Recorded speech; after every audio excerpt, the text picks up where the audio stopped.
2024. Oo, December na. Palagi na. 2024. Ano na kita sa Acts, no?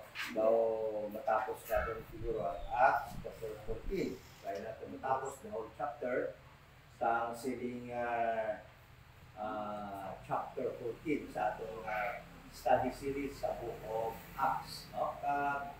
Sa talaga tuna ko siling chapter, makita nato ng about to end na dito din magtatapos yung 14 years, no? 14 years. Andito na pala tayo from chapter 13. Alam mo, chapter 13 ay pinagdala si Paul, ng Holy Spirit, no? To the Gentiles, to preach the gospel of the grace of God. Kasama si Barnabas, ang kanyang masabi natin kasama companion noon. At kasama din nila noon si John Mark. At alam naman natin na pagdating sa Pamplia o doon sa Perga ay umalis, no? Iniwanan sila ni John Mark. At dumating na natin chapter 13. Ngunit napakahaba pala nitong chapter 13 na ito. Itong chapter 13 na ito at chapter 14, makita natin na dito pala natapos yung 14 years na start ng kanyang first apostolic journey, no? Ni Apostol Paul. Sa dalawang chapter lang na ito, no? Ay umalis siya galing sa Antioch, Syria. It has been specific dahil meron palang dalawang Antioch dito sa mga lugar na ito. Umalis siya galing sa Antioch, Syria, no? At hanggang dumating siya sa Antioch, Pisidia, sa Galatia, no? Then hanggang siya ay bumalik na. At yung buong makita natin na ito pala yung nagawa ni Apostol Paul for sa kanyang first apostolic journey within 14 years. Okay? So, muna karaan, makita natin sa chapter 13 from 40 to 52 yung pangyayari doon na dahil sa invade o sa anong tawag mo sa Tagalog na invade, ano? Na mga Jew ay nagiging kalaban sila, nagiging persecutor, nagiging nag-contradict sila sa gospel, ito ng Paul, at naging blasphemer sila ng gospel of the grace of God. At alam naman natin sa time na yon ay they're about to kill Apostol Paul and Barnabas, at pakita natin na pumunta din sila tumawid sila doon sa Iconium. Okay? At sabi dito, basahin natin mamaya bago tayo mag-pray. Sabi dito, ang ilang mga verses, and it came to pass in Iconium that they went both together into the synagogue of the Jews, and so spake the great multitude, both of the Jews and also of the Greeks believed. Yan lang, basahin natin. Maraming nag-believe sa mga Hudiyo, sa mga Gentile, Greeks, non-Jews, doon sa Iconium. At alam naman natin kung bakit sila napunta doon. Dahil nga nung ando doon sila sa Antioch, Pisidia, ay pinagplanuhan na naman sila doon na patayin. Sabi dito sa verse 47 sa chapter 13, "For so hath the Lord commanded us, saying, I have set thee to be a light of the Gentiles, that thou shouldest be for salvation unto the ends of the earth. And when the Gentiles heard this, they were glad and glorified the word of the Lord, and as many as were ordained to eternal life. And the word of the Lord was published throughout all the region. But the Jews," this is the very reason no? Kung bakit pumunta sila sa Iconium. Sabi dito, but the Jews stirred up the devout and honorable women and the chief men of the city in Antioch and raised persecution against Paul and Barnabas and expelled them out of their cause. So that was the very reason that these two great men of God, no, of this dispensation of the grace of God, went to Iconium. Dahil nga, ini-expelled sila, pinalabas sila doon sa, pinipersecute sila doon sa Antioch. But alam naman natin na marami din ang naligtas doon, both Jews and Gentiles. No? Then, this was the very start of the first missionary journey. So, na question, alam mo, sa akin dati, nung hindi ko pa napag-aralan ito, ay may mga tanong sa akin na, ako, kukunti lang pala yung Diyos na makikita natin sa heaven. Dahil ngayon, body ni Christ, yung church, members of the body of Christ is bound to heaven, ay papuntang heaven, at doon tayo titira sa heaven, at ang paraan upang makapunta tayo doon ay wala nang iba kundi yung rapture of the church, the body of Christ. Ay dati inisip ko, kunti lang pala mga Jew makikita natin doon. No? Ngunit sa pag-aaral natin ngayon, makita natin na by the time Paul preached the gospel of the grace of God, starting in saan ba siya una nag-preach? Naalala niyo pa ang pag-aaral natin? Ano una yung lugar when they were sent by the Holy Spirit, no, together with Barnabas and John Mark? Saan ba sila unang pumunta na lugar na nag-preach ng gospel of the grace of God? Saan yun? Sa Seleucia. Diba? Okay? Sa Seleucia. So doon sila nag-start ng pag-preach ng gospel of the grace of God. And when alam natin, no? Alam natin na every time na magpunta sila, marami din naman yung mga Jews na nag-believe, ng mga Hudyo na nag-believe sa gospel of the grace of God. So the answer na naglalaro sa isip ko na pukunti lang pala mga Jew, no? Yung mga lahi ni Abraham na makikita natin in heaven. Because we do believe that the Jewish people, no, will inherit the earth. But alam naman natin na pag-start ng pag-preach ng gospel of the grace of God, the gospel of the kingdom, doon nag-stop. No? Doon nag-umpisa mag-diminish until such time na wala na talagang, wala na talagang power to save. And I do believe, at this moment of time, in chapter 13, when Paul was commissioned by the Holy Spirit to preach, no, the gospel of the grace of God, alam ko, naniniwala ko, at this moment of time, the gospel of the kingdom ay wala ng epekto. Because they were given ample time. Umpisa doon sa Acts chapter 7, chapter 8, hanggang Acts chapter 11, 12, doon sila nabigyan ng kanilang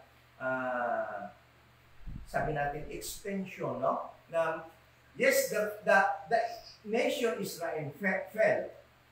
Talagang nahulog na yung nation Israel, but individually, the Jews were given the opportunity to believe the gospel of the kingdom so that they can also have their opportunity to enter to the kingdom that was promised to Abraham and Isaac and Jacob. But in chapter 13, in chapter 13, when Paul, alam mo, hindi pala talaga, there was no overlapping.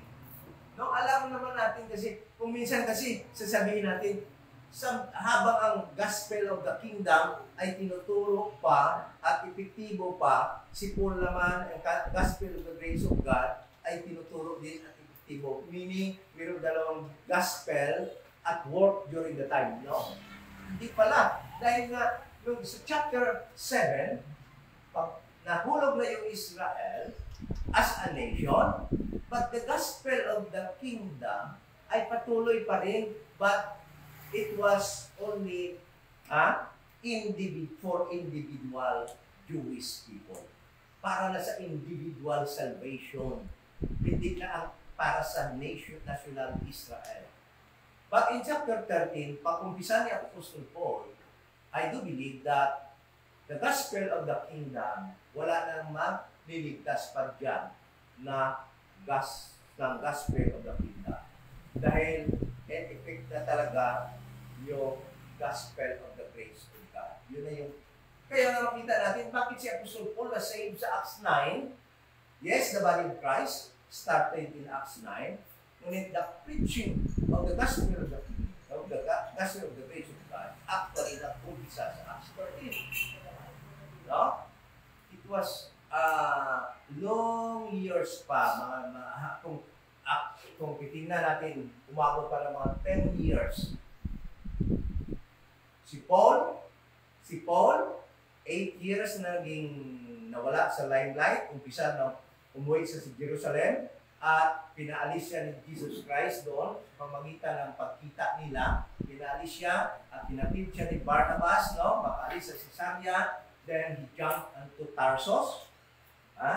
Pumunta na siya sa Tarsus, sa kanyang lugar kung saan siya isinilang, at nawala siya sa limelight for 8 years. Then sinundo siya ni Barnabas, pumunta sila sa Antioch in Syria, at tumulong siya doon kay Barnabas for at least 2 years, then 1 to 2 years. So ibig sabihin, the gospel of the kingdom napagbigyan pa hanggang up to 8 to 10 years. No? Na ma-preach sa mga individual Jewish people. Yun. So ngayon, no? Pag-preach na ni Paul, umpisa. But first one, let us pray. Ama na banal, we thank you so much sa opportunity na naman ngayon na makapag-aral kami ng yung mga salita ng King James Bible at matunghayan namin dito yung record ng pag-start ni Paul ng kanyang first apostolic journey sa pag-preach ng gospel of the grace of God at hanggang sa kanya pagbalik matapos ang kanyang 40 years na ikot sa lugar ng mga Gentiles upang ma-preach niya yung ibigay na gospel sa kanya. Thank you so much for this opportunity. Salamat sa aming mga kapatid. Nandito ngayon. Physically, salamat sa aming mga kapatid online at sa aming mga friends. At sana ay maging clear sa amin kung ano talagang nangyari sa panahon ito. In Jesus' name we pray. Amen. So, alam naman natin na si Paul nag-start ng kanyang sa Acts chapter 13, nag-start siya ng kanyang missionary journey dito sa Antioch, Syria. No, huwag nating malin dahil meron pala Antioch, Pisidia. So, pag-alis siya, ang unang lugar na kanyang pinuntahan ay ang Seleucia. Pag-aralan natin last. At this place, the same, andyan sa Syria.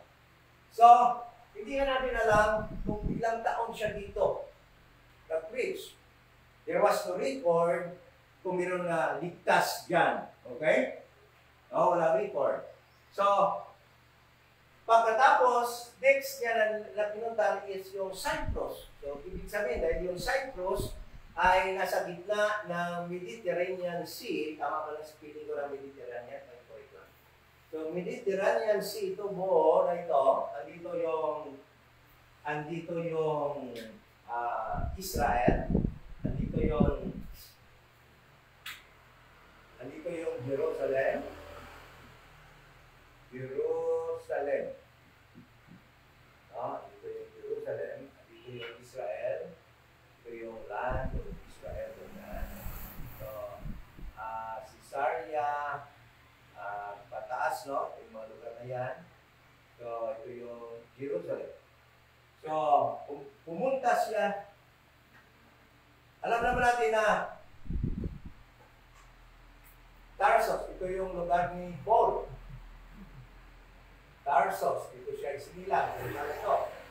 So, nung nakita sila ni Jesus Christ, after 3 years, after 3 years of stay in Damascus, in Syria, in capital of Syria, during the time in Damascus, hanggang ngayon Damascus, diba?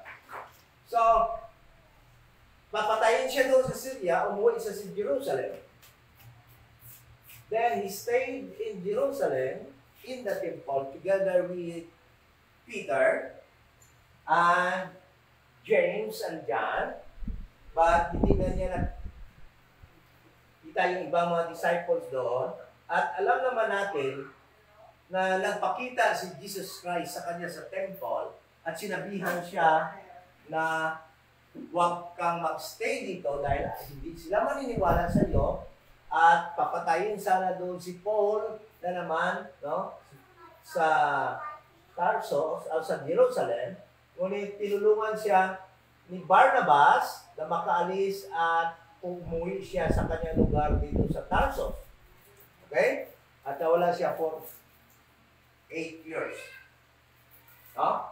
Then, si Barnabas, nung mabalitaan ng mga kasama ni Peter na yung church, yung mga kingdom believers sa Antioch ay dumami na ng dumami, Barnabas from Jerusalem was commissioned to check. Inutusan si Barnabas nila ni Peter and James na i-check ang mga kung anong nangyayari dito sa church sa Antioch. Kingdom, Kingdom church. Hindi gospel of the grace of God members. So, nung pumuntas dito si Barnabas, after 1 year of doing things,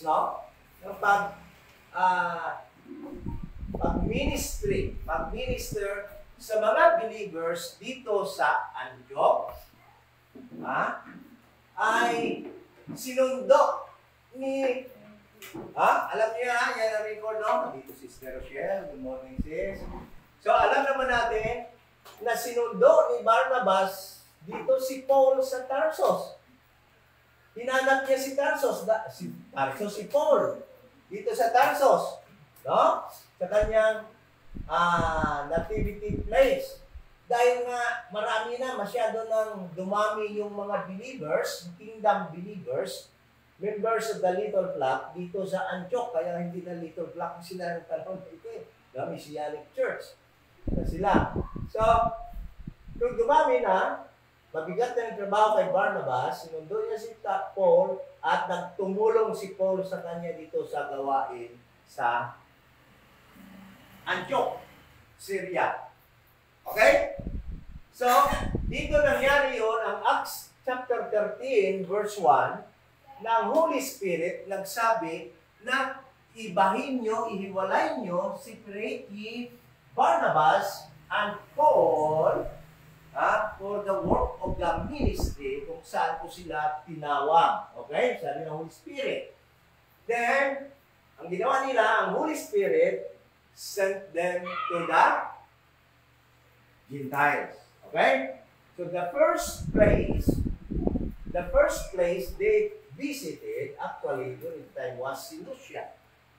Pag-aaralan na natin yan noong mga nakaraang linggo. Seleucia. Then, pagkatapos niyan, hindi natin alam, but alam naman natin ngayon na 14 years lahat ito, pagkatapos natin mamaya, yan yung 14 years na ministry ni Paul sa kanyang first apostolic journey. So next place nila na pinuntahan is yung Cyprus. Yung Cyprus is a small island within or in the middle of the Mediterranean Sea. Sa Mediterranean Sea. Until ngayon, ang pangalan niyan Cyprus pa rin. Okay?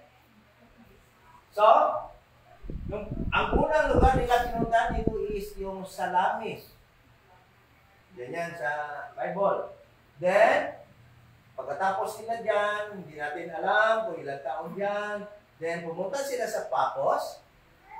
Then, after Pafos, pumunta sila sa Perga, ano na ito? Sakop na ito ng Galatia, Perga, no? O ng Pisidia, region ng Pisidia. Then, after that, pumunta sila ng Antioch. Okay? Yan na yung last natin na pag-aralan. Ando doon sila sa Antioch sa chapter 13. At habang ando doon sila sa Antioch, preaching the gospel of the grace of God in the synagogue, marami ang nag-believe, marami din ang hindi nag-believe na Diyos. Then after that, marami yung mga Gentiles na nag-believe. But the Jews actually na hindi nag-believe ay dahil sa envy nila, no? Na-explain na natin kung bakit na nagkaroon sila ng envy. Dahil nga, they believe that the salvation ay para lamang sa kanila at yung Gentile ay walang salvation kung hindi magpailalim sa kanila, mag-proselyte. Okay? Ngunit, si Paul sa panahon ito, preaching the gospel of the grace of God, that Gentiles also can be saved apart from the nation of Israel. Kaya naiinggit na sila. Ha? Pareho na lang kami ngayon ng Gentile? No, hindi namin matatanggap yun. Ibang kaming rasa ng tao. Choosing kami. Iba kami, above all other people kami. Yan yung kanilang paniniwala. Kaya galit sila sa gospel ni Paul dahil na yung Gentile, tayo na hindi mga Hudyo during the time, ay maligtas na. Hindi na kailangan pa magpailalim sa Israel upang maligtas. Okay? So, at ng panahon na yon, marami yung naniniwala at in-explain ni Paul sa kanila na ang gospel na ito ay dapat sa inyo dapat i-preach una. No? Sa inyo muna dapat i-preach na mga Jewish, then sa mga Greeks. Ngunit dahil, sabi ni Paul, ayaw ninyo, sabi niya, we will turn to the Gentiles. So, ibig sabihin, dahil nga ayaw tanggapin ng mga Jews, ay sabi ni Paul, ipupunta na lang ako sa mga Gentiles kung ayaw nyo. Ay lalo nagalit sila. Di ba? So kaya sabi dito, yung mga Gentiles in chapter 48, in verse 48, sa Acts chapter 13, natuwa. Natuwa. And when the Gentiles heard this, they were glad and glorified the word of the Lord, and as many as were ordained to eternal life, believe. Sino ba naman ang hindi matuwa? Acts chapter 13, verse 48. Sino ba naman ang hindi matuwa sa panahon na yan? Na for the longest time, from Genesis chapter 12, yung Gentiles walang kaligtasan apart from the nation Israel, walang covenant, alien from the covenant and promises of God, Ephesians chapter 2, verse 11 to 12.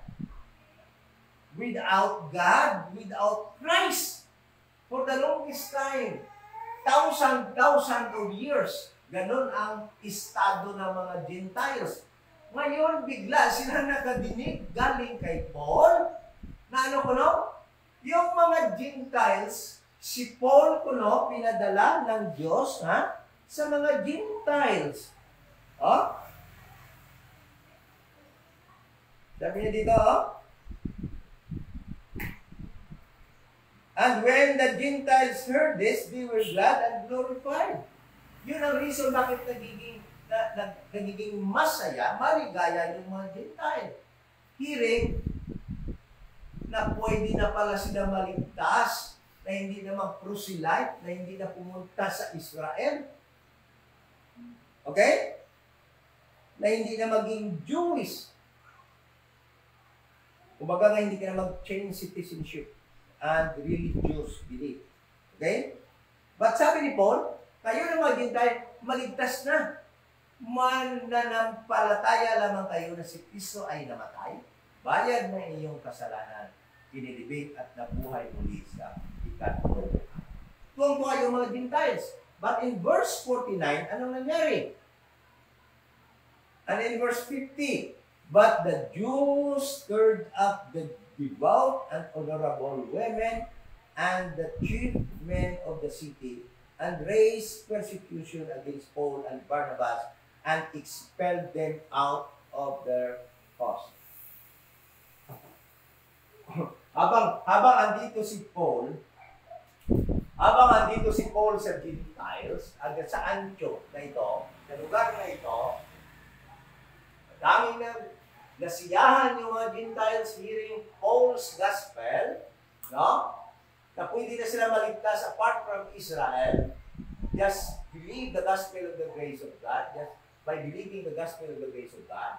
So, yung mga devout men ay hinalungkay, ginulo ng mga Hudiyo. Ha? Ginulo nila at kung ano-anong sinasabi nila. At ang resulta, nagalit sa ila ni Paul, yung mga opisyal dyan sa lugar na yan, ginamit nila upang ma-expel nila si Paul at si Barnabas galing sa Antioch. So, pinalayas nila si Paul at Barnabas sa Antioch. Yun yung nangyari dyan. Okay? Kaya ang nangyari, saan sila pumunta? Galing sa Antioch. Pumunta sila sa Iconium. Okay? Diyan tayo ngayon sa Iconium. Verse 1 of chapter 14. Dahil dito yung ating pag-aaral ngayon. Sabi nito, and it came to pass in Iconium that they went both together into the synagogue of the Jews. So, ganon pa rin ang pangyayari. Ganon pa rin yung practice ni Paul. Although na sinasabi ni Paul, alam mo si Paul, minsan dahil sa pagmamahal niya sa kanyang mga brethren in the flesh, sa kanyang mga kalahi na mga Hudiyo. Kasi sabi pa lang niya na, pupunta ako sa mga Gentile, pero pagdating niya sa isang lugar, alam niyo anong sabi niya? And it came to pass in Iconium that they went both together into the synagogue of the Jews. Sa mga Hudiyo pa rin siya pumupunta. Sa mga sinagoga pa rin siya pumupunta. At alam naman natin na yung mga sinagoga, lugar yun kung saan ang mga Hudiyo ay nag-iipon at nakikinig ng kanilang law na binabasa sa kanila every time na mag-meeting sila. But because of Paul's love, tingnan mo kung gaano kamahal ni Paul ang mga Hudiyo, ang kanyang mga kalahi. Tingnan mo, Romans chapter, pupuntahan muna natin ito. Romans chapter 9. Sabi ni Paul, in Acts chapter 9, verse 1 to 3 or 4, expressing his love for his brethren in the flesh. Brethren in the flesh. Mga kalahi niya ng mga Hudiyo. Sabi niya, I say the truth in Christ, I lie not. My conscience also bearing me witness in the Holy Ghost, that I have great heaviness and continual sorrow in my heart. Alam mo, ang nagbibigay ng lungkot sa puso ni Paul, ano? Kaya niyo ba? Masagot niyo ba yan? Nalulungkot ba si Paul dahil wala siyang asawa? Nalulungkot ba si Paul dahil hindi niya na-practice ang kanyang pagiging lawyer? Nalulungkot ba si Paul dahil hindi siya napasok as member of the 70 Council of the Jewish Council na kanyang target noong siya ay hindi paligtas? Hindi. Ngunit kinalulungkot ni Paul dito, sabi niya, for I could wish that myself were accursed from Christ for my brethren, my kinsmen, according to the flesh. Sabi niya, man, gusto ko na lang ako ang mamatay or hindi maligtas. Kapalit ng aking mga kapatid my kinsmen, ng aking mga kalahi, according to the flesh, referring to the Jewish people. Ha? Bakit? Dahil alam ni Paul na maraming hindi ligtas. The nation Israel fell in Acts chapter 7. Okay? So yan ang pagmamahal ni Paul sa kanyang brethren. Kaya maintindihan natin si Paul. Huwag natin isipin si Paul parang kasasabi lang na pupunta na siya sa mga Gentiles, pero punta naman siya sa mga Hudiyo. No. Dahil nga sa kanyang pagmamahal sa kanyang mga kinsmen. Sabi niya, they will walk together in the synagogue of the Jews and so spake. Ano naman sa palagay niyo ang ginhambal ni Paul? Kung makikita ko siya sa synagogue, alam ka na mag-read siya doon ng law that was given to Moses, na normal nila naglagawa. So, nakita natin nung pumunta siya doon sa Antioch, sa synagogue, he was invited to give what? He was allowed to speak. To encourage their brethren. At alam naman natin na yung sinalita ni Paul doon ay Paul preached unto them the gospel of the grace of God.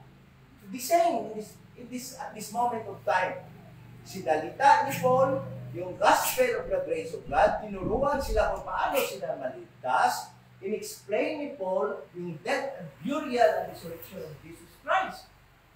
Kung paano yung nagiging kaligtasan ngayong panahon na ito. Alam mo, simple as this. Yung salvation, yung death, burial, and resurrection, it was also preached by Peter. Huwag natin pagkamaliin ito. Si Peter nag-preach ng death, burial, and resurrection, but to convict Israel. Para sila ikonbiktar sa kanilang pagpatay kay Kristo.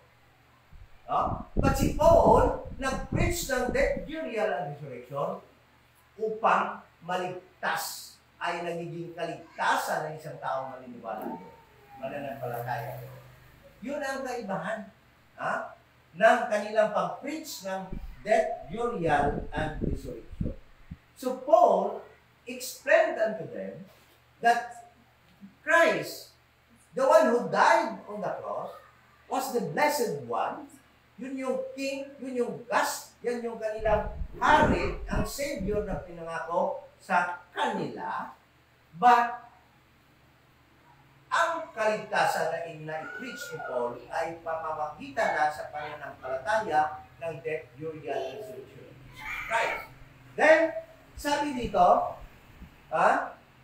that a great multitude, both of the Jews and also of the Greeks, non-Jews or Gentiles, believe.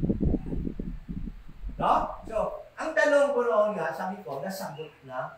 Marami din pala, kasi dati naniwala ako kukunti lang ang Jews doon sa heaven. No? Dahil sa time ni Paul, when he was preaching, in his time, the gospel of the grace of God, marami din pala mga Hudiyo ang naniniwala sa kanya. Although, makita din natin na ang number one persecutor ni Paul at this moment of time were the Jews, the non-believing Jews, but marami din mga Hudiyo ang naniniwala at nag-believe sa gospel of the grace of God.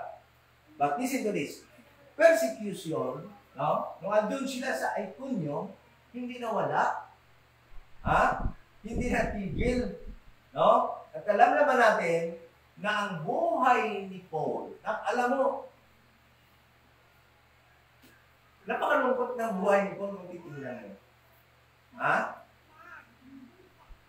Busy preaching the gospel of the grace of God, at every time pumunta sa isang lugar, meron talagang persecution, and ang kanyang persecutor walang iba, kundi ang kanyang mga kinsmen. Ang kanyang mga kalahi mismo ng mga Hudiyo. Until dumating sa Acts chapter 28, makikita And sabi dito in verse 2, but the unbelieving Jews, ito na naman word na stirred. Ha? Dito sa verse 50, we read already the word stirred, but the Jews stirred up. And dito na naman, but the unbelieving Jews stirred up the Gentiles and made their minds evil, affected against the brethren. So, anong sabi ng verse? Na yung mga Jewish na hindi naniniwala doon sa lugar sa Iconium, dahil nandito na sila at this moment of time, in Iconium, from here, andito na sila sa Antioch, andito na sila ngayon sa Iconium. Okay? At sabi dito, stirred up the Gentiles and made their minds evil, affected against the brethren. So the Gentiles, ano bang pagkaintindi nyo dito? Yung mga Gentile na nag-believe ay hinalungkay nila ng mga Jews na hindi nag-believe, or talagang mga Gentiles lang ito na hindi rin believer? Ano bang intindi nyo sa verse? But the unbelieving Jews stirred up the Gentiles. Ang Gentiles ba dito nag-refer sa verse 1 sa mga Gentiles na nag-believe? O talagang unbeliever na Gentiles? No? So most probably, I do believe also that yung mga non-believing Jews, ang kanilang target na stirred up yung kanilang mind at lasunin ang kanilang mga utak ay yung mga naniniwala ng mga Jews. Okay? But the question is, yung mga Jews ba, yung mga Gentile ba, na ma-impluensya nila ay maalis pa yung kaligtasan dahil nga naniniwala sila sa mga Hudiyo na non-unbelievers? Dahil posible dito sa verse 2 na ito, na meron ding mga Gentile na nag-believe na sa gospel of the grace of God, but was influenced by the non-believing Jews, and was stirred up, and was poisoned in their mind, no? Na-poison ang kanilang isip, naging evil ang kanilang isip, kontra sa kay Paul. But I do believe that they are still saved. Mga ligtas pa rin yun. Kaya ito magandang example eh. Kung may mga Gentiles man dito, na na-poison yung kanilang pag-iisip at kinalaban na nila si Paul, at naging party na sila sa mga persecutor, still, I do believe that these people ay mga ligtas pa rin. Dahil, wala namang requirement na iba sa gospel of the grace of God. Once you believe, you are saved, and you are saved eternally. Nothing, walang makakaalis na ng iyong kaligtasan. Sabi ng Romans 8, nothing can separate us from the love after we believe. Gospel of the grace of God. But I do believe na meron talagang mga Gentiles dito na nag-believe in verse 1 na sa tagal ng kanilang, alam mo, hindi natin alam kung ilang taon dito din si Paul. Posible din siya na sa 8 years na ito, sa 14 years na kanyang missionary journey, no? Pwedeng tumigil siya dito ng 2 taon. Ibig sabihin, matagal. No? So, matagal na sila naniniwala, years na-influence sila ng paglaso ng mga non-believing Jews. So, still they are saved.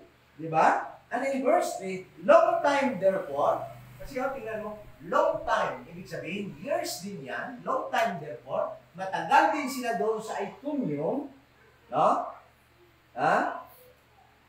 Di natin alam kung ilang years sila diyan, but long time therefore, above day, nagstay sila doon sa Iconium, speaking boldly in the Lord, which gave testimony unto the word of His grace, and granted signs and wonders to be done by their hands. Hindi lamang sila nag-preach ng gospel of the grace of God doon sa lugar na yun, but miracles. No? Miracles, sabi natin, signs and wonders was granted unto them. They performed miracles, signs and wonders, no? In that place, likewise in other places. So, makita natin yung pag-stay nila doon ay matagal din, long time, therefore abode they, speaking boldly in the Lord. Teaching them how to be saved. Teaching them the gospel of the grace of God. No? So, sabi dito, which gave testimony unto the word of His grace. Okay? So, hindi natin liwat, hindi natin ito mamaliin. Ibang grace ito. Ito yung grace na pinipreach ni Paul. The dispensation of the grace of God. Hindi ito yung mga grace na nangyayari doon galing sa Genesis hanggang Acts 7 at sa iba pang mga libro na Bible, Hebrews to Revelation. Baka kabasa ka rin ng word of grace.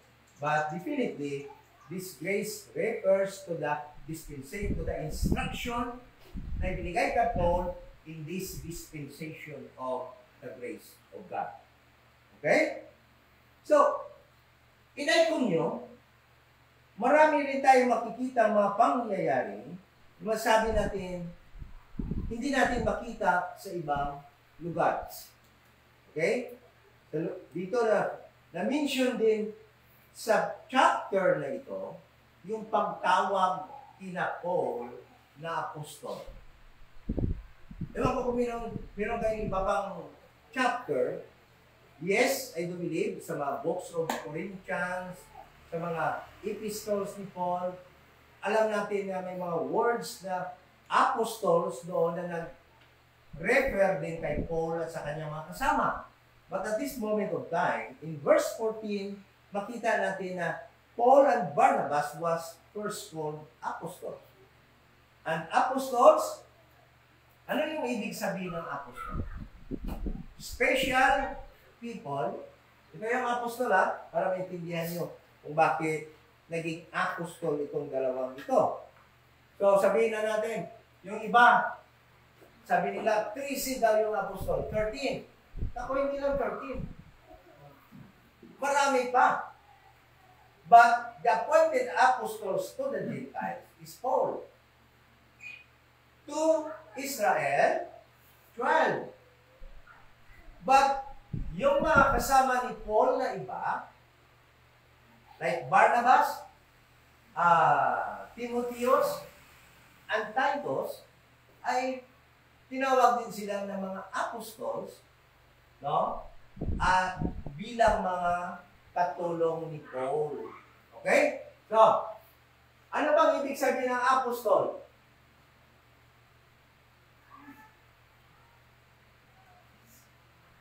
Okay? Sa ating mga online viewer dyan, no? Kung meron kayong alam na meaning ng apostol. So, apostol is special person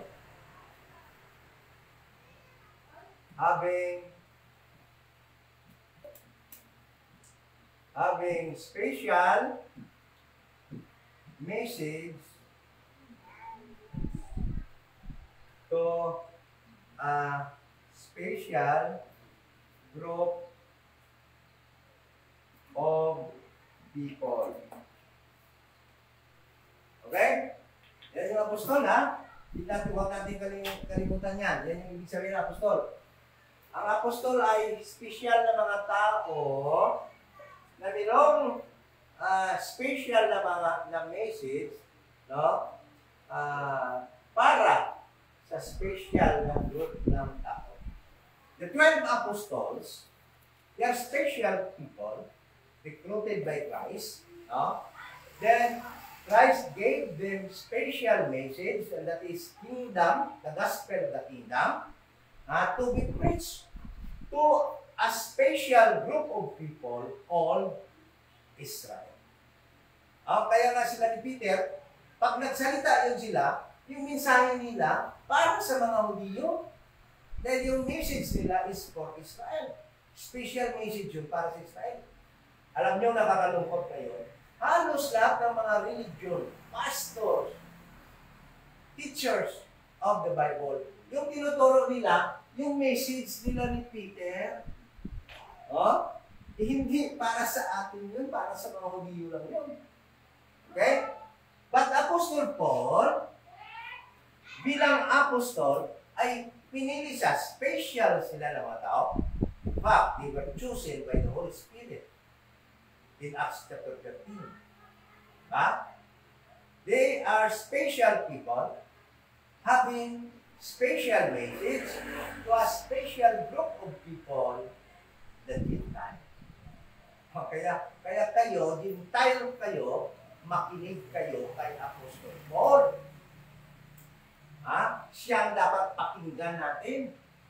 Alam nyo, kung nakaupo ka ngayon sa mga churches, lahat ng denomination, yung madidinig mo doon, message from to special people Israel. Na hindi na nag-work na yon. Kaya alam mo, kukunti lang tayo dito. But, sabihin ko sa inyo, you are so blessed. Why? Because we are listening a special message that is for us. Yung parang talaga sa atin yung napapakinggan natin ng mga messages. Diba? Ang dami-dami doon, no? 1,000. Siguro mga malalaking churches kayo, mga Baptist, no? Mga Pentecostal, yung mga pinipreach nila ni Joseph Prince, yung mga sikat na mga preachers sa Amerika, ang dami, ang lalaki, talagang tao, ang dami-dami.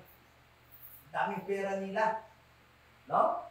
But they are actually listening to a message that for them, hindi para sa kanila. Nakalungkot. Nakalungkot.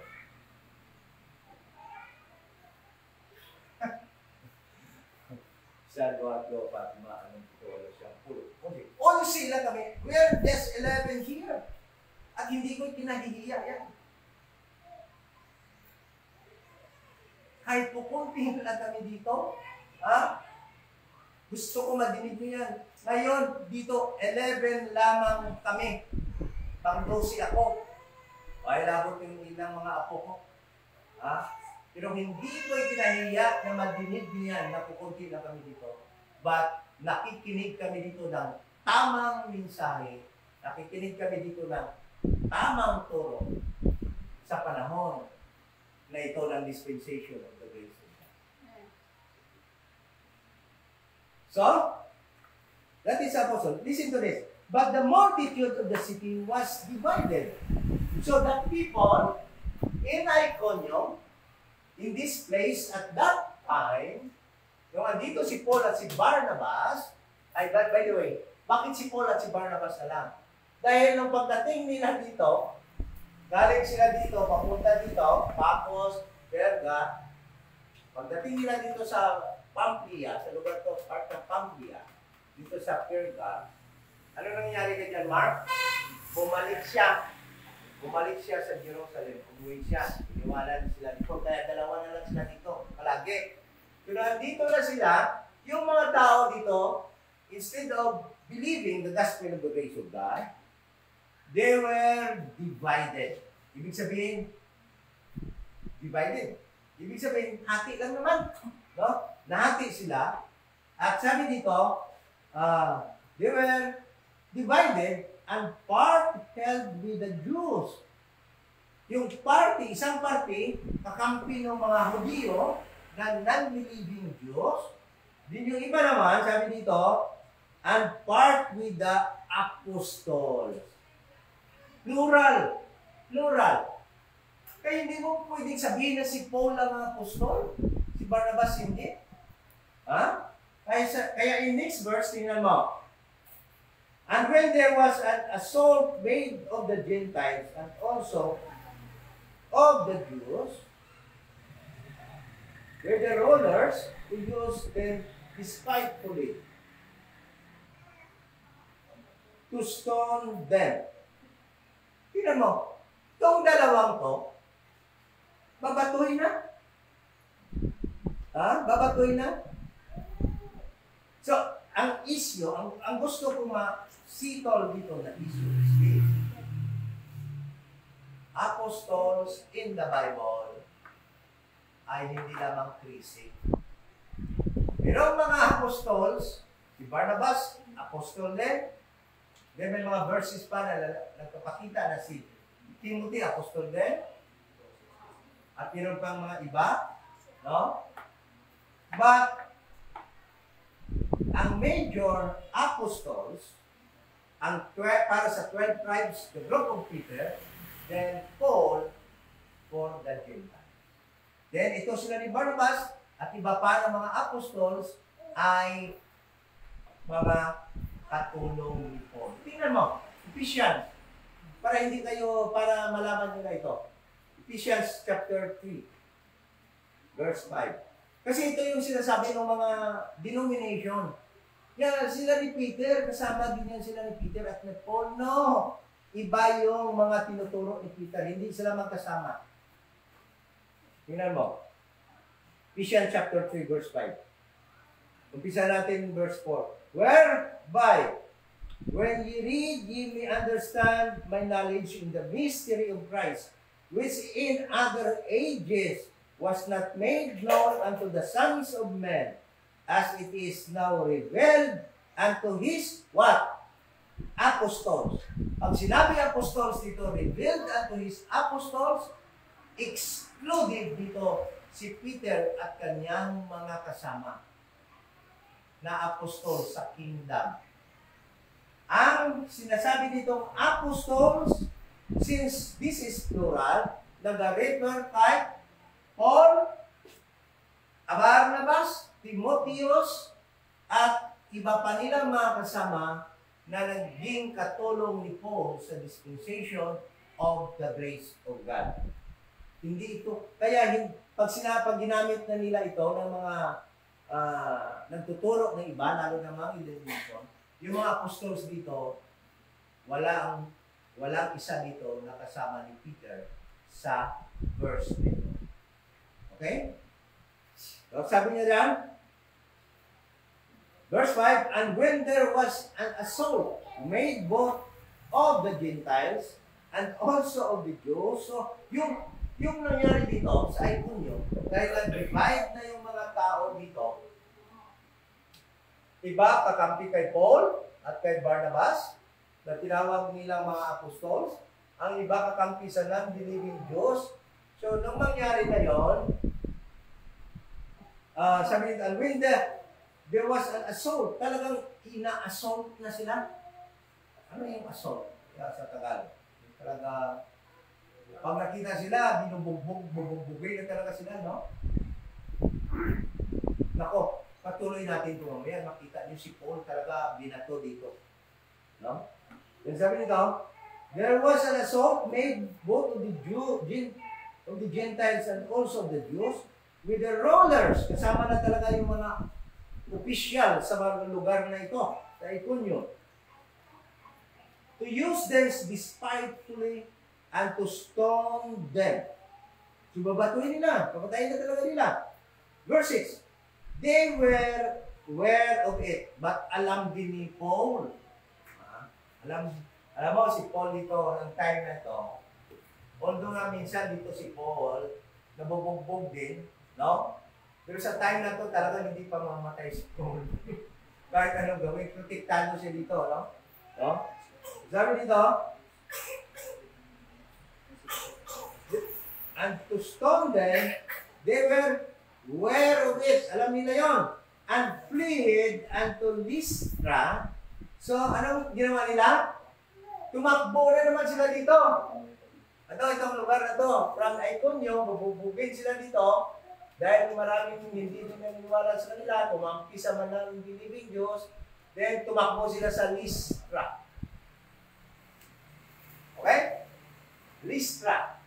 Yan yung lugar. Alam mo kung pag-aralan natin to, kung gagawa kayo ng sarili nyo pag-aralan, may enjoy kayo.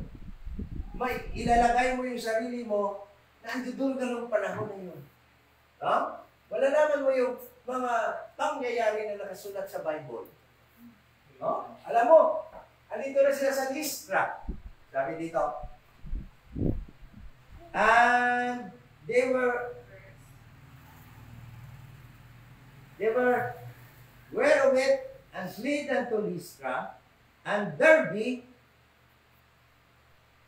cities of Lycaonia. So itong Lystra at Derbe is city of the province of Lycaonia. Okay? So sana andyan kayo, ano? Nasusunod nyo. And unto the region that lieth round about. So patuloy sila na nag-preach dyan sa mga lugar na yan. Sabi nila, and unto the region that lieth them about. Round about. And there they preach. Anong pinipreach nila? The gospel. What gospel? Dahil walang karugtong yan. Tugtungan dahil din talaga yan. The gospel of the grace of God. Kasi hindi nga pwede si Paul mag-preach ng gospel of the kingdom. Okay? Sabi dito, verse 8, dito na nag-umpisa yung story ng kanyang pag-preach sa mga lugar na ito. And there sat a certain man at Lystra, impotent in his feet. Merong lumpo doon. Being a cripple from his mother's womb, who never had walked. Talagang lumpo. Umpisa pala ng pagkasilang. The same heard Paul speak. Paul, nabatian niya si Paul na nagsasalita.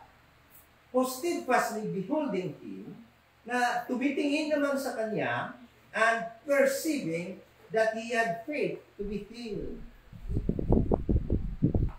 Alam mo, kung sa panahon na ito, no?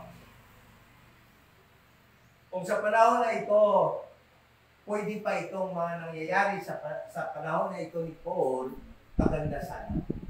No? Alam nyo, maraming hospital na magpo-close. Okay? Kung sa panahon ito, maraming hospital na magpo-close. But listen to this. Although, alam natin, kung pag-aralan talaga natin, yung mga miracles na ito, hindi across the board. Hindi ito across the board na lahat ng lumpo noon nakakatayo. Hindi din naman. Dahil meron dito mga makita natin na nangyayari because of their faith. Because of their desire. Tingnan natin, no? Sabi dito, the same heard Paul speak, who steadfastly beholding him, and perceiving that he had faith to be healed. So the healing, although nga na may mga miracle nangyari, sign and wonders, but it requires faith on the part of a person that need healing. Kaya, tingnan mo, tatanong ako sa inyo. Nung time ba ni Paul, time ba ni Peter, nung time ba ni Jesus Christ, lahat ng mga lumpo gumaling? Wala naman. Sa time ni Paul, lahat ba ng lumpo gumaling? Wala naman. Si Peter, meron din siyang pinagaling na lumpo, yung doon sa beautiful gate, sa temple. Anong sabi ni Peter? Silver and gold have I not, but all such I have I give thee. In the name of the Lord Jesus Christ, rise up and walk. Ay, yung lumpo na yun, wala rin lumpo din yun since birth, ay bigla na lang tumayo. Nagtalong-talong pa. Nangyari ba yun sa lahat ng lumpo noon? Hindi naman. Bakit? Tingnan mo, anong sabi dito? In verse 9. The same heard Paul speak, who steadfastly beholding him, and perceiving that he had faith to be healed. So, mahihil ka rin lang kahit na yung time na yon na andoon pa yung sign and wonders, nag-ooperate pa at ginag-grant pa ng Panginoon, nangyayari din lamang yun sa tao may faith. Mayroong faith to be healed. Yung naniniwala siyang gagaling siya, mapapagaling siya. At tingnan mo, ibig sabihin, kahit na maraming lumpo noon, hindi naman gagaling lahat yun kung wala silang faith to be healed. Nakita ni Paul na itong tao na ito, mayroong faith na mapapagaling siya ni Saul. So, sabi sa verse 10, said with a loud voice, stand upright on thy feet, and he leaped and walked. Ano ibig sabihin ng leap? Parang spring. Leap kagad, and walk. Gumaling. Gumaling kagad yung lumpo na ito. So, at least, huwag tayong magtaka dahil at this moment of time, signs and wonders, dahil hindi pa nasulat kumpleto ni Apostol Paul ang canon, ang 13 books, Romans to Philemon, during the time, habang hindi pa naisulat yan at na-include sa canon, ay ang sign and wonders ay ginagrant pa ng Panginoon. So, alam ko, si Barnabas, ako naniniwala ko na si Barnabas, si Timotheus, at iba pang mga kasama ni Paul during the time, ay nakagawa din, nakaperform din ng tinatawag natin signs and wonders. Ngunit hindi lang na-record dahil nga si Paul nga ang star dito.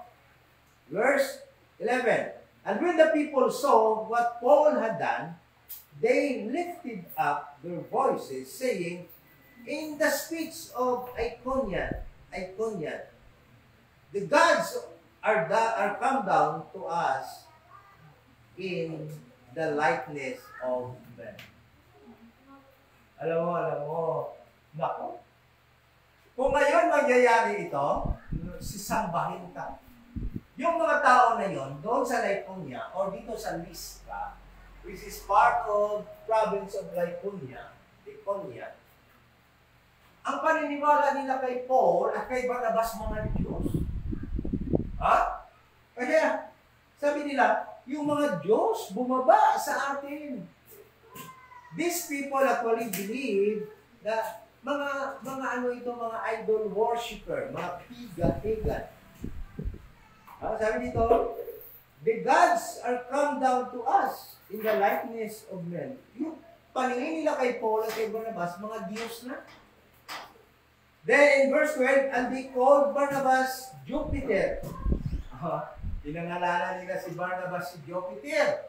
Then, pinangalanan nila si Paul na Mercurius because he was the chief speaker. Bigla na lang.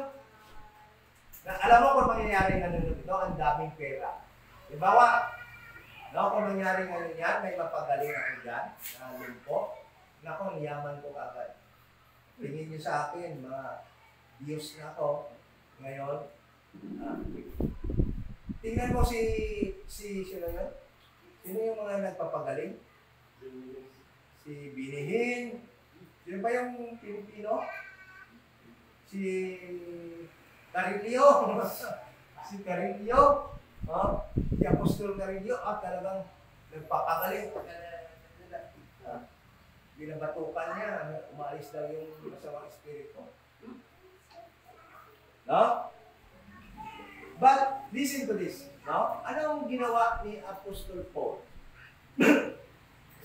Ay kinapitalize ba ni Apostol Paul yung pagkakamali ng pagkilala sa kanila ng mga tao?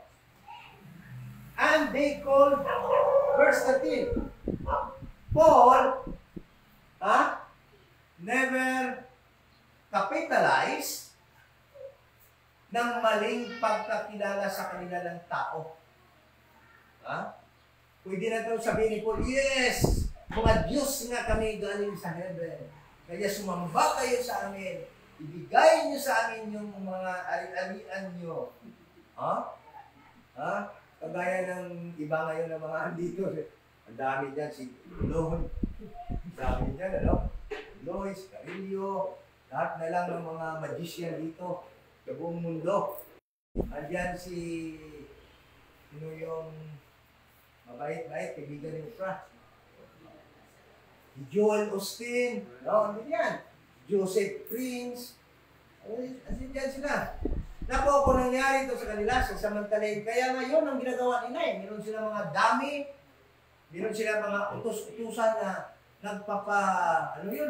nagpapasakit-sakit at pagagalingin daw nila para sumikat sila. Pero puro magic yan ha. Walang katotohanan ngayon yan.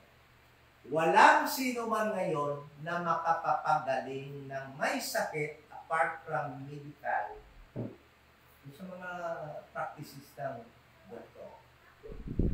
Maliban lang in prayer. Mag-pray tayo, pwede tayo mag-pray. Kung paggalingin ng Panginoon, yes. But never expect signs and wonders or miracles. We can pray. Diba, nagkasakit ka. You can pray. Kahit sino sa pangilid nyo. But isip ko this. Mo magiging saved so that God will listen to you. Because if you are not saved, kung hindi ka ligtas, wala kang access sa true God. Kaya to ask prayer, sa mga totoong ligtas, pwede tayo mag-pray. But to expect na talagang gagawin niya ng Panginoon, that is a different story. Hindi yan. Kaya nga sabi ko nun pinuto ko talaga yun noon Yun lang talaga hingi ko noon nung malumos yung pamangkin ni Sister Rochelle. Nung nandunod doon sa, halos ko doon sa kakapray sa ospital. Bakit hindi natin tinignan? Bakit wala? Yung simple, napaka-buhay ng bata, ng liit. Bakit hindi kayo ganito? Dahil yung Panginoon, walang obligasyon na yun na sagutin talaga yung prayer mo. Minsan kasi yan, yung mga pangyayari na yan, nangyayari din yan dahil sa pagkakamali. Bata pa naman, nasa malalim na swimming pool. So, sabi dito, and when the people saw, verse 12, and they called Barnabas, Jupiter, and Paul Mercurius, because he was the chief speaker. Then the priest of Jupiter, which was before their city, brought oxen and garlands. Talagang binilagyan sila ng mga bulak-bulak. No? Garlands. Then oxen, mga hayop para for offering and for sacrifice, and would have done sacrifice with the people. So, hindi lamang sila, kundi yung mga tao, inikayat nila na magbigay ng sacrifice, no? Para sa kanilang mga Diyos na si Paul at si Barnabas, which meant the apostles. Talagang minensyon na dito, the apostles. Nung makita nila magsasamba na sa kanila yung mga tao, killing oxen to sacrifice the animals unto them, at nung makita nila nasasambahin na sila ng mga tao, rent their clothes and run in among them. Tumakbo sila, nagmamadali sila pumunta, papunta sa mga tao, crying out. Anong cry nila? And saying, sirs, why do you these things? Bakit nyo ginagawa to? Bakit nyo kami sinasamba? Okay? We also are men of like passions with you, and preach unto you that ye should turn from these vanities unto the living God, which made heaven and earth, and the sea, and all things that are therein. Alam nyo, maintindihan natin itong mga tao dito. Maintindihan natin itong mga tao dito sa mga lugar na ito in Lycaonia, kung bakit sila sumasamba sa mga idolo. Why they were pagan? Maintindihan natin. Why they do not know Jesus Christ? Why they do not know the Savior Jesus Christ? Maintindihan natin ito kung bakit sila nagsasamba sa mga idolo. Fine. Kayo, can you explain bakit kaya sila nagsasamba ng mga idolo? Bakit hindi nila kilala si Jesus Christ? Kaya sabi ni Paul in verse 15, we also are men of like passions with you, and preach unto you that ye should turn from these vanities unto the living God. Why? They do not know the living God. Ngayon yung mga tao ang wala na kakilala sa living God. Maintindihan pa natin ito? Ang mga tao na andi dito, di dito lang katira. Ngunit ang mahirap intindihin, bakit yung mga tao dito sa Jerusalem at sa Israel mismo ay hindi nakakilala sa kanilang living God? Bakit hindi sila nakakilala kay Kristo nung dumating si Kristo sa kanila? Mas mahirap yung intindihin. Why? Bakit? For the longest time from Genesis kay Abraham, Jesus Christ been preached unto them through prophetic program.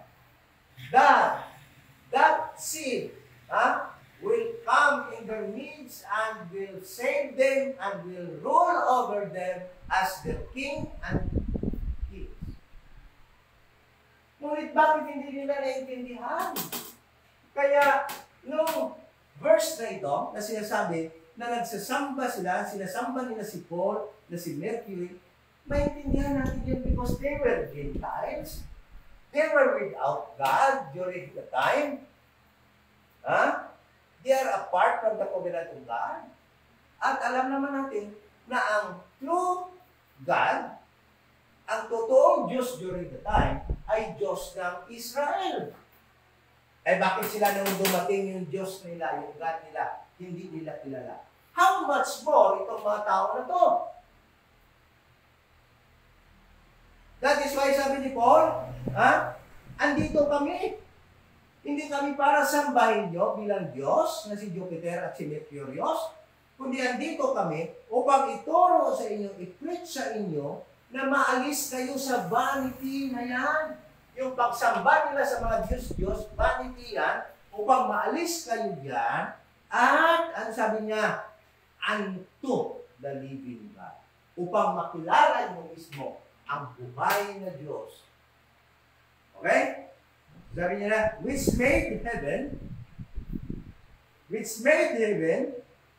and earth and the sea and all things that are therein. Pag sinabi ito, sino papasok nyo sa isip nyo? Sino papasok sa isip nyo? Pag sinabi ni Paul, itong living God na ito, which made heaven and earth and the sea and the things that are therein. Sino mo nasa isip nyo? Sino, Brad? Jesus Christ. Anong mga verse ang masupport? That is correct. Jesus Christ. Talagang may isip mo. Philippians. Philippians na hindi all things. Revealed all things. Yes, isa na lang. But ang pinaka-namin na verse. John 1:1. Okay. Basahin natin para maliwanag. O, tingnan mo siya dyan. Tingnan mo. Sino yan ang gumawa ng heaven? Ng earth? Let us be specific. Sabi dito, that made the heaven, that is a separate kingdom. Kasi minsan, iniisa na lang nila, heaven and earth. But that made the heaven, it is a separate kingdom, heaven. That is why my word nga, and, that is, because it is, earth is another. Heaven and earth, ang ginawa ng Diyos, ginawa ng God na ito, ng living God na ito, is heaven and earth and all the things that are therein. Ibig sabihin, sun, moon, yung nasa heaven, and all the things that are therein, all celestial bodies, and all terrestrial bodies on earth ay ginawa niya. John 1:1. Ano sabi dito sa John 1:1? John 1:1. In the beginning was the Word. Who is that Word? Jesus Christ. And the Word was with God. That Word was with God. Kasama niyan God. Who is that God? God the Father. Okay? And the Word was God. Okay? The same was in the beginning with God. All things were made by Him, and without Him was not anything made that was made. Jesus Christ is the creator of everything. The heaven and earth. Siya ang nire-refer dito ni Paul dito sa book na ito. Okay? Layo pa mga alas 12. So, Colossians. Oh. Yung who is the image of the invisible God, the firstborn of every creature. For Him were all things created that are in heaven and in earth. Oh, yes. Visible and invisible. And that refers to Jesus Christ. Likewise, no? Kaya sa John 1:1. Okay? So, who in times past suffered all nations to walk in their own ways. Sino yan? God Himself. Pinabayaan nila niya yung mga tanan ng mga nation noon to walk in their own ways. Kailan nangyari ito? Christian. And yung ating mga online friends and brothers and sisters, no, ay gusto ko rin mag-participate. So, gusto kong sagutin nyo. Sabi nito, who in time past suffered all nations to walk in their own ways. Kailan ba nangyari ito? Kailan ba nangyari ito na pinabayaan na lang ng Panginoon na ang lahat ng nation magpagusto na lang buhat sa gusto nila ni Mo? Genesis?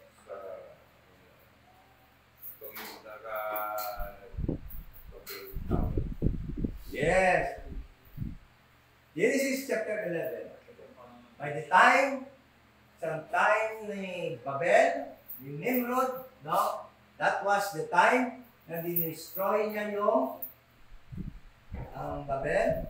Yan din sa chapter 11 na yan. Genesis chapter 11, nangyari yung sabi ng Panginoon, hindi niyo ako kinikilala, hindi kayo nagsisamba sa akin, iba yung paksa. Mas sinasamba niyo pa yung mga creation. Then sabi ng Panginoon, I gave you up. Give up ng Panginoon yung mga tao. Actually, mababasa natin yan in Romans chapter 1. Verse 18. Sabi ng Panginoon dito, for the wrath of God is revealed from heaven against all ungodliness and unrighteousness of men who hold the truth in unrighteousness, because that which may be known of God is manifest in them. For God hath shewed it unto them. For the invisible things of Him from the creation of the world are clearly seen, being understood by the things that are made, even His eternal power and Godhead, so that they are without excuse. Okay? Then sabi diyan, in verse 20, wherefore God also gave them up to uncleanness through the lust of their own hearts. Verse 26, for this cause God gave them up unto vile affection. And in verse 28, the same word ang ginamit sa Panginoon. Yan yung time na sabi ng Panginoon, ayaw niyo sa akin, bahala na kayo sa sarili. God gave them up. But chose Israel, Abraham, to be His people. And to in which God will reveal Himself through that group of people Israel. The nation Israel. Okay? So, verse 16, 17. Nevertheless, He left not Himself without witness, in that He did good and gave us rain from heaven and fruitful seasons, filling our hearts with food and gladness. And with these sayings, scarce restrained they the people, and they had not done sacrifice unto them. And there came thither certain Jews from Antioch. Ito lang masaya ngayon. From Antioch, Iconium, who persuaded the people, and having stoned Paul, drove him out of the city, supposing he had been good. Alam mo, when they were in Lystra, preaching the gospel of the grace of God,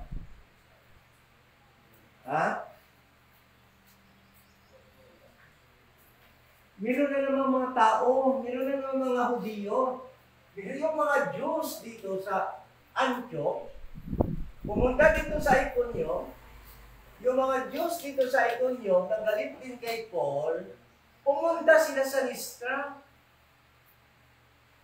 Alam mo, ito yun silang mga palaging nagbabapray kay Paul. Ito yung sinasabi ni Paul ng mga tinik, thorn in the flesh. Actually, yung sinasabi ni Paul na thorn in the flesh, hindi yun mga totoong hubag, thorn. Kasi ang baho naman ni Paul kung gano'n. Diba? Wala siya ng gano'n na akala nila literal na thorn yun. Kundi ito yung thorn in the flesh ni Paul na actually, physically, binubog talaga siya. Kaya nangyari dito, binato si Paul dito. Na akala nila patay na si Paul. Tingnan mo. Sabi dito, and there came thither certain Jews from Antioch. Hindi na sila nakumplito, yung mga Jews na galit kay Paul sa Antioch, dumaan sa Iconium, nagyaya pa sila. Sabi nila, Antioch and Iconium, who persuaded the people, and having stoned Paul, drove him out of the city, supposing that he had been dead. So, sabi nila, inumbinsin naman nila mga tao dito si Paul, loko-loko yan si Paul eh. Iba yung pinipreach niya. Hindi totoo yan, mali-mali yan. Alam nyo, yan din yung madinig natin ngayon. Yung tinuturo ni Jumare, yung mga RB dyan, mali-mali yan. Hindi totoo yan. Alam mo? Ito yung totoo. Sabihin ko sa inyo. So, habang dito, stirred up na naman nila yung mga tao. So, nangyari, binato nila si Paul. Talaga dito, akala nila si Paul patay na. And having stoned Paul. Ito tandaan natin. Yung tanong ko dito, bakit si Paul lang yung binato? Wala namang sinabi dito na kasama si Barnabas? Okay, tama yun dahil siya yung chief speaker. Ano pa kaya reason? Actually, yung reason dito talaga, tama yun, isa yun, talaga na chief speaker si Paul. Kaya, ibig sabihin, pag natigil si Paul, talagang wala na. Okay? Yan na natin makikita na talagang komisyon ay ando doon kay Paul. Bakit? Noong pagbalik nila sa Jerusalem, nung maghiwalay na sila ni Barnabas, wala na rin ang pangalan ni Barnabas. Okay, tingnan nyo yan sa patuloy natin pag-aaral, makita nyo yan. Dahil pagkatapos nito, pagbalik nila dito, balik sila ulit dito, pumunta sila sa Jerusalem, pagbalik nila, hindi naman kasama si Paul at saka si Barnabas, separate yung biyahe ni Barnabas na wala na rin siya sa lifeline. So, makita natin na si Paul talaga was commissioned by God and appointed by God, apostle to the Gentiles. si Barnabas ay sideline lamang niya or katulong lamang ni Paul. Kaya sabi nito, and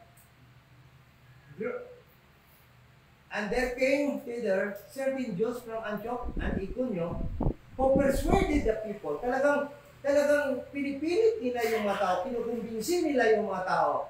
And having stoned Paul, binato nila si Paul. Wala si Barnabas, hindi kasama si Barnabas. Draw him out of the city at kinaladkad pa nila si Paul out of the city, supposing he had been dead.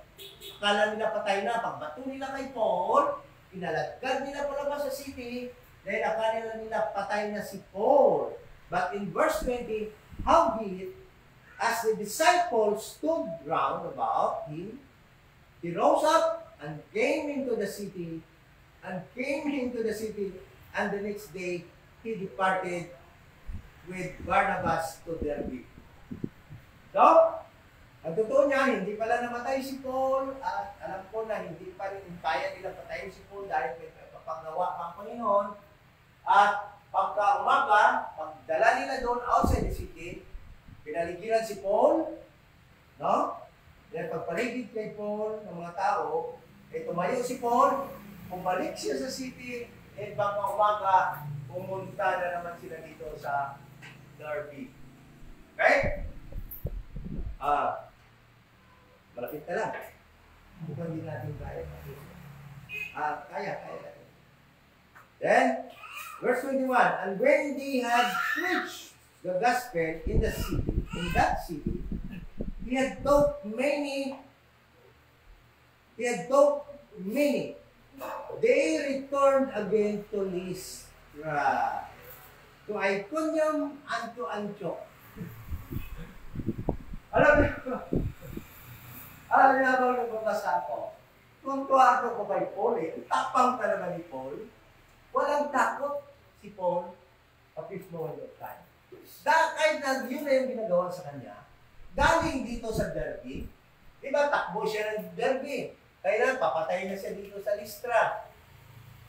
Okay? Nung pag-preach na nila dito ng Gospel of the Grace of God, anong sabi dito? No? They returned again to Lystra. Bumalik ulit siya dito. Hindi lang dyan. Ano pa sabi? Bumalik din siya dito sa Iconium. Okay?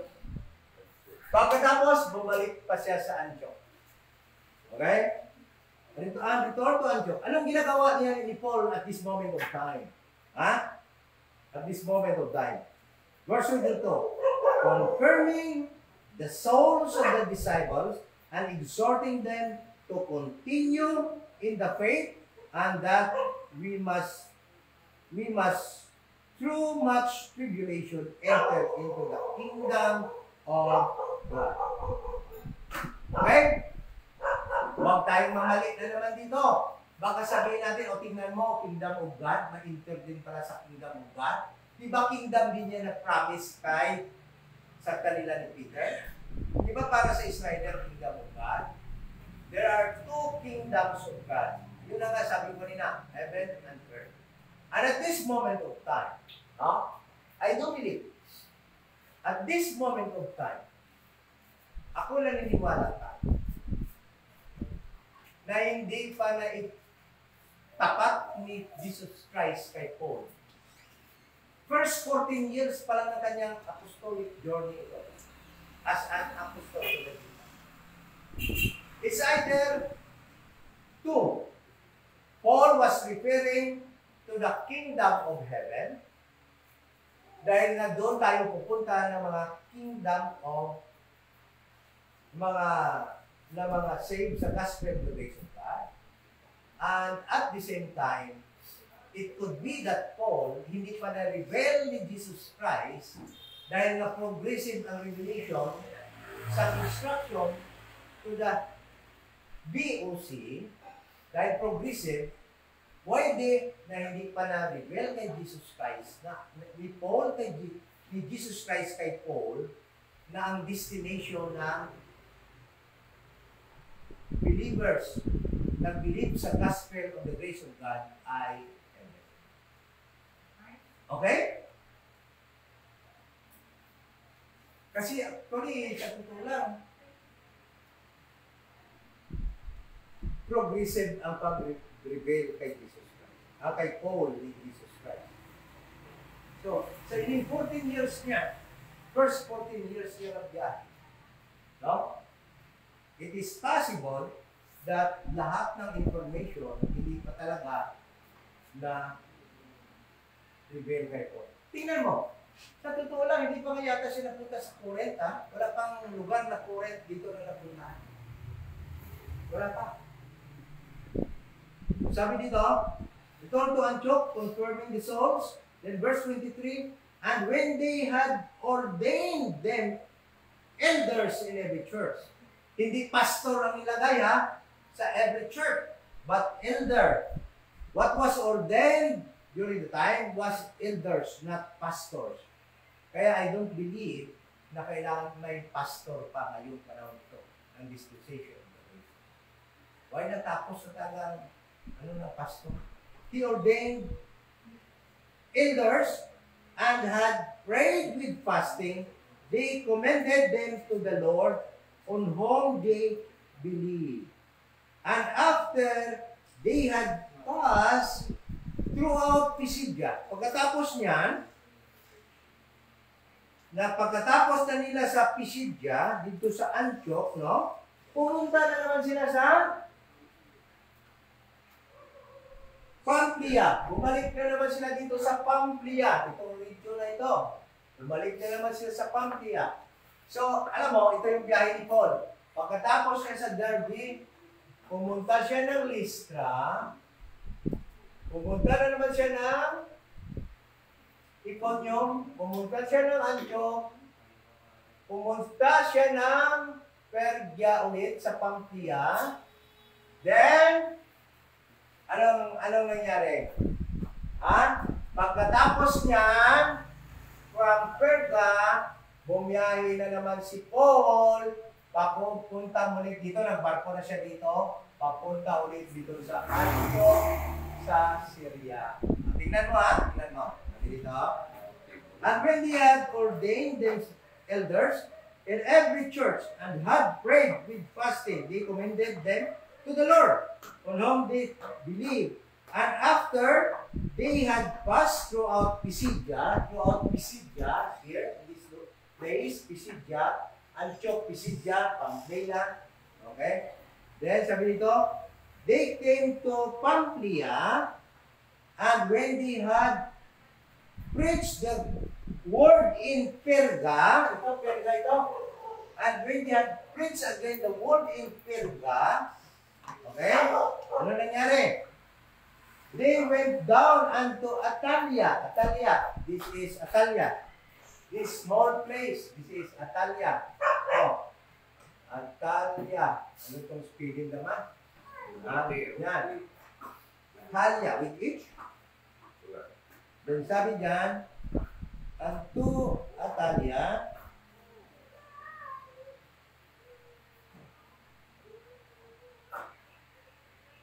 and then sailed to Antioch. So, ibig sabihin, ito pala sila galing, no?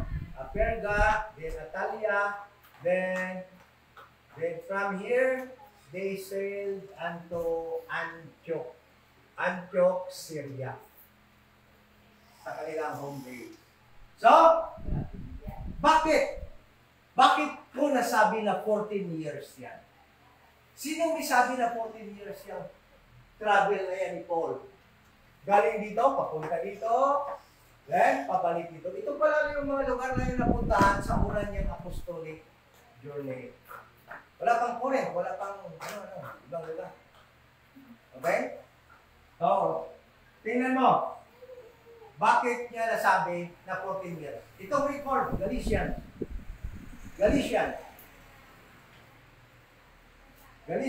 chapter 2. Umpisa chapter 1. Sabi niya dito, Galatians chapter 1.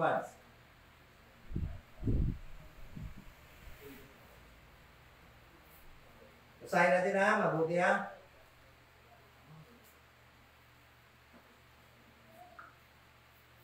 Verse 15.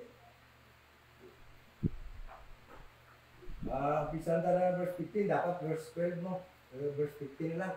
But when it pleased God, who separated me from the mother's womb and called me by His grace, to reveal His Son in me, that I might preach Him among the heathen, immediately I conferred not with the flesh and blood. Neither went I up to Jerusalem to them which were apostles before me, but I went unto Arabia and returned again unto Damascus. Then after 3 years, I went to Jerusalem to see Peter and abode with them 15 days. But other of the apostles saw I none, save James the Lord's brother. Now the things which I write unto you, behold, before God I lie not. Afterwards I came into the region of Syria, in Cilicia, and was known by face unto the churches of Judea which were in Christ. No, sabi niya, pumunta daw siya dito. Ito, Cilicia itong lugar na ito eh. Yo, pumunta siya, muling na-refer niya. Actually, muling mga lugar na na-refer niya. Sabi niya in verse 23, but they had heard only that He which persecuted us in time past now preached the faith which once He destroyed. And they glorified God in me. Verse 1 of chapter 2. Then, 14 years after, I went up to Jerusalem with Barnabas and took Titus with me also. So, the whole journey which start from Antioch to Seleucia, to Salamis, to Paphos, to Perga, then to Antioch, Iconium, Lystra, and Derbe. Back and forth, back papaturan, ay 14 years. Then, in chapter 15, makita natin nila tayo na habang andito si Paul sa Antioch, kasama si Titus at saka si Barnabas, ay pumunta sila sa Jerusalem. Yan na yung Jerusalem meeting in chapter 15. Nakipag-meeting. Pinaakyat siya dito ni Kristo. Pinaakyat siya sa Jerusalem. Para i-preach, para i-convey, i-discuss with Peter and his group ang kanyang message, special message para sa mga Gentiles. Okay? So, ewan ko sa inyo, but it really worked. Studying the Bible. Napakaganda. Habang ka nag-aaral, para kang ando doon din sa time na yon. I consider myself traveling with Paul in his journey. Parang ando doon na rin ako. Habang ako nag-aaral nito, para pumunta na rin ako doon sa Salamis, sa Paphos, sa Perga, sa Antioch. Ewan ko sa inyo, basta ako I enjoy studying, I enjoy knowing all these things from my King James Bible. No? Parang nandoon din ako habang nagtatravel si Paul at that time, knowing all these things. Okay? So, exactly 12 o'clock. No? Sakto sa akong 12 o'clock. Tamang-tama ang isang chapter.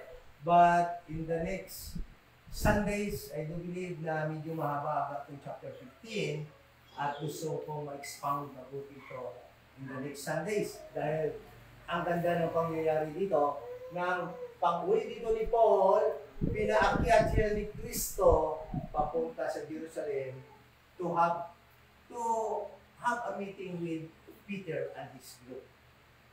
At diniscuss nila doon yung kanyang gospel, kanyang message, special message para sa natin.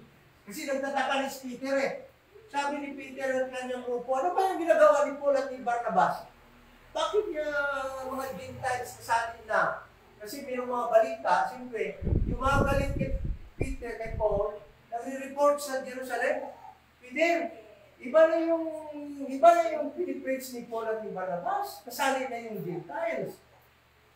Oh, kaya sabi ni Kristo, Peter, umakyat ka sa Jerusalem. Mag-usap kayo.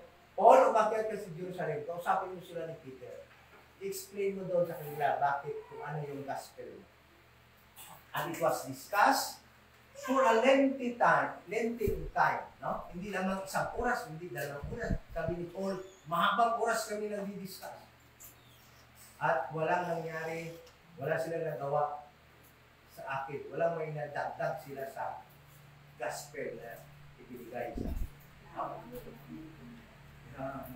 kaya ka, pag nag-aaral ka, para tuloy ka lang. So, chapter 15, no? Excited na ako next Sunday for chapter 15. Okay, any question? Kung wala na question?